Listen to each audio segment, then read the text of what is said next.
Namaste. Welcome to day 4 of Raising Your Vibe through the 4 agreements and beyond. Let's take some deep breaths together. Inhale.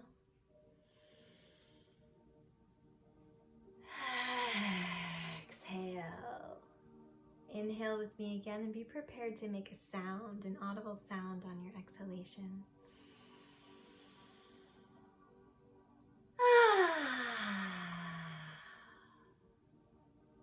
Let's do one more just like that.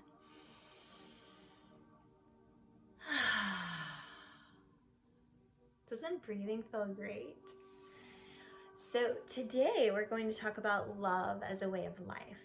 A lot of times when we hear the word love, many of us have this association with it being romantic love. And that's great. Romantic love feels so good. I love romantic love. But love is actually much more multifaceted and powerful than that love that we have for a romantic partner. When I'm talking about love, I'm talking about the force of the universe. I'm talking about light. I'm talking about heat. I'm talking about that which gives animation to the body. I'm talking about God. I'm talking about spirit. These are all synonyms. Goddess, multiverse, starlight.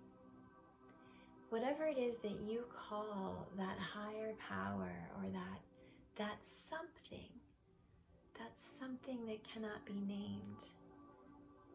Let's use the word love for that. That's what this tattoo is on my arm. Surrender to love.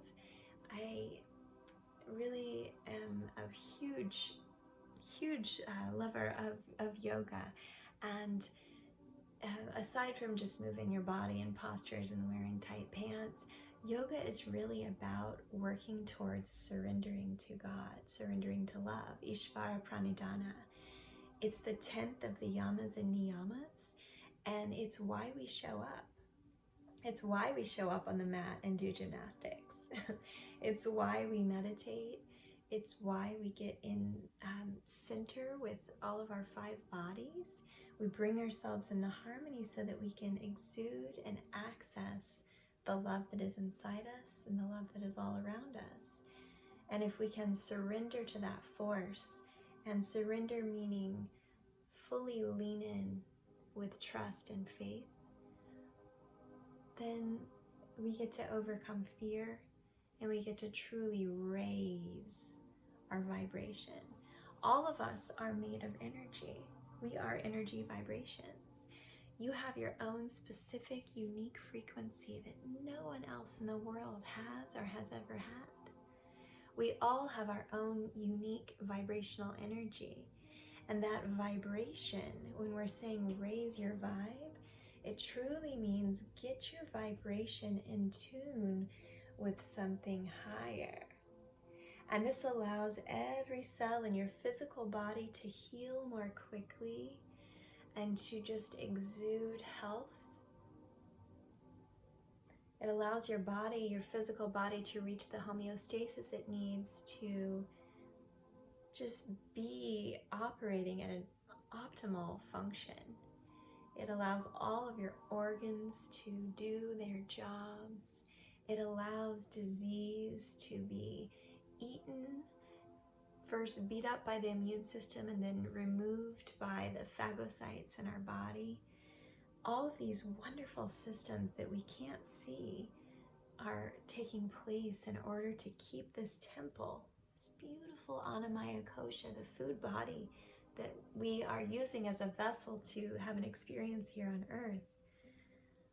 All of that physical body operates optimally when our vibration is in harmony with something higher. So that's really what raise your vibration means. And excuse me as I shift around. I don't stay still very often.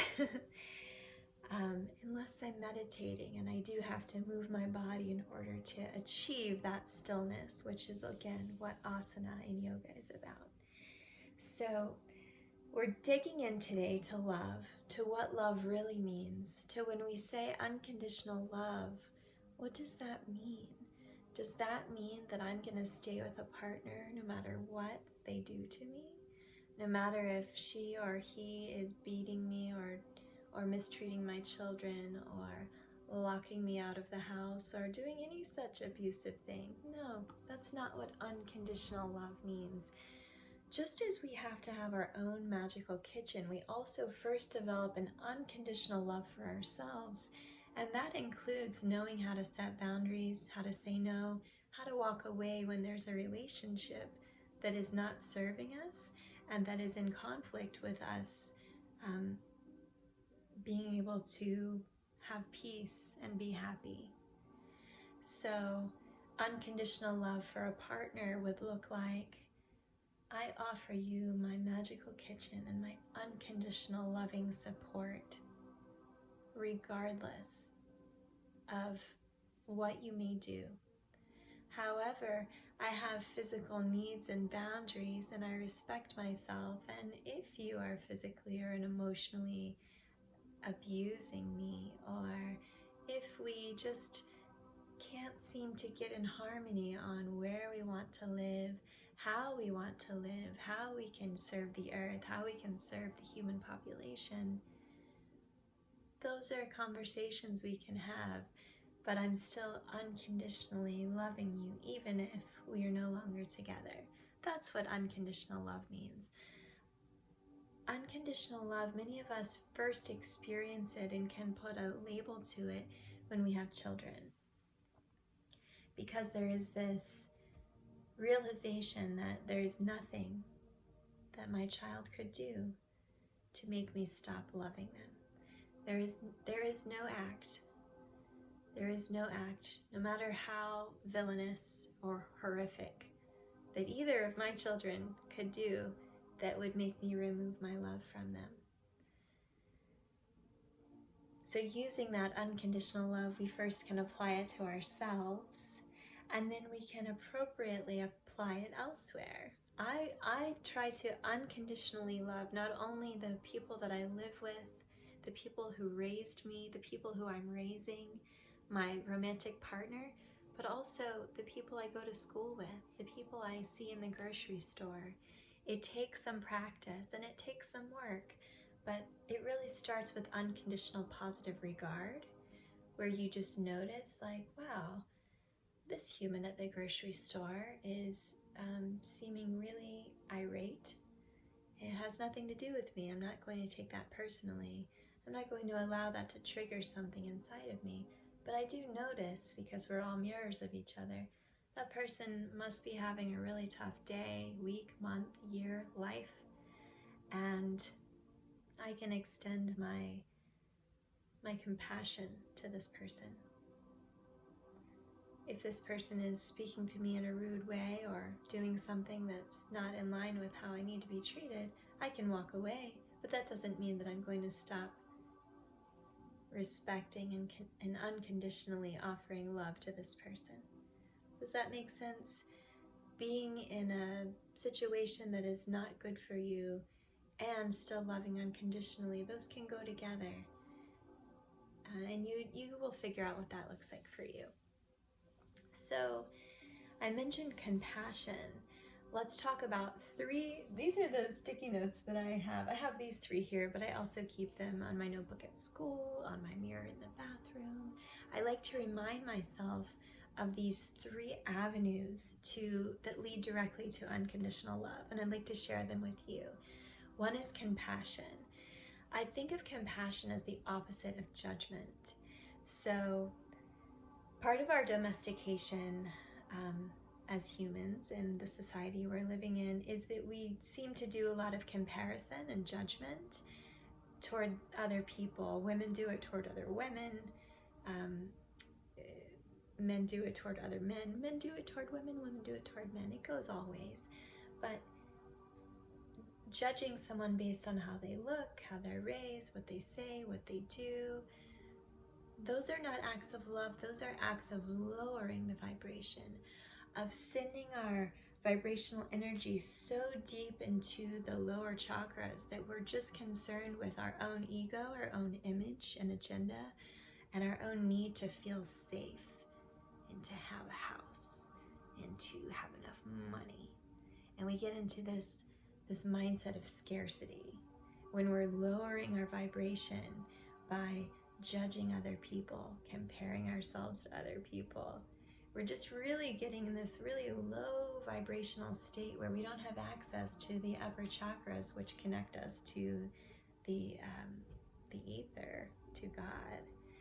So instead of judging and instead of comparing ourselves to others, there's a great book called How to Make Yourself Miserable, and the first chapter is all about compare yourself to everyone else. So in an act of self-love, the opposite is true. Don't compare yourself to other people, but instead have compassion. Compassion is the opposite of judgment insofar as I notice that the person standing in front of me or beside me is the same as me. I notice their vulnerable places, their weaknesses, and it helps me notice my own vulnerability and weakness. And I reach out and embrace myself, my inner child, with that unconditional loving support. In the same way, I wish for that person that they are able to find that self-love within themselves that can comfort all the discomfort, that can just reach out and hold them in the places that they're hurting. I don't myself reach out and try to fix them or make them whole, but what I do is I offer my compassion where I say inside my own mind and heart, I see you, I notice you. I know that we're the same, and I see that you're struggling. My hope for you is that you will be guided to find what it is that you need to feel whole. And I mean that sincerely and without pity. I think that a lot of times when people are trying to have compassion, we start to exude pity sometimes. And pity is like, oh, you poor thing. But there's a lot of judgment and blame that is laced into pity. So it's a fine line and it takes practice, especially if you've been domesticated for 40 years, for 50, 60, 70 years to judge other people, to put other people down, to berate other people, to shame other people. Don't berate yourself for that. Forgive yourself for all of that. But then also hold space to notice that they're just like you.